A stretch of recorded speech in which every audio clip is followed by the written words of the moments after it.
Instead of working on a cure for Asperger's, they should work on a cure for bullying. There isn't necessarily a known cure for Asperger's. It's a fundamental difference in the way the brain is wired. There are several effective treatments, and those are mainly dealing with overcoming the negative aspects, so then you're able to focus on the positive stuff and be able to live a functional, happy life. Basically, ideally they'll get to the point where they'll be like, I wouldn't have known if you hadn't told me.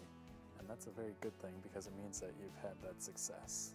I pray God that nobody ever believes that they find one. Because you have people who are coming into this world more and more and more in higher frequency, being diagnosed as having autism and changing the world. If we begin to see that as a problem, as a disorder or disease, and we take that out of them, we will no longer have the inventions. We would have a generation of people who are not having as many inventions as we did before.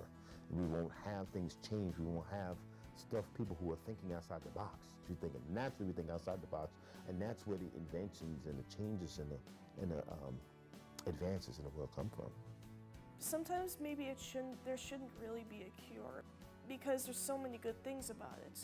However, there are the bad things about it too, and through the good things, you can overcome the bad things.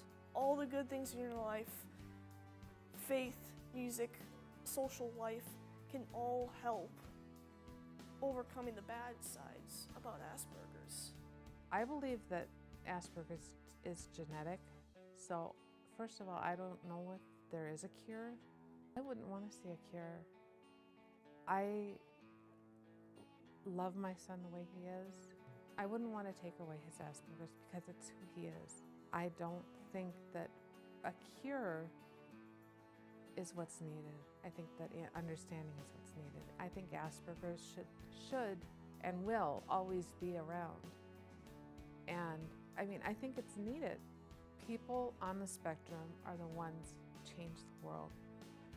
They are the inventors, the creators who think outside the box. They're the ones who don't follow the path of least resistance. They set their minds on something and it might be difficult, but they keep at it. So I would not even consider looking for a cure. I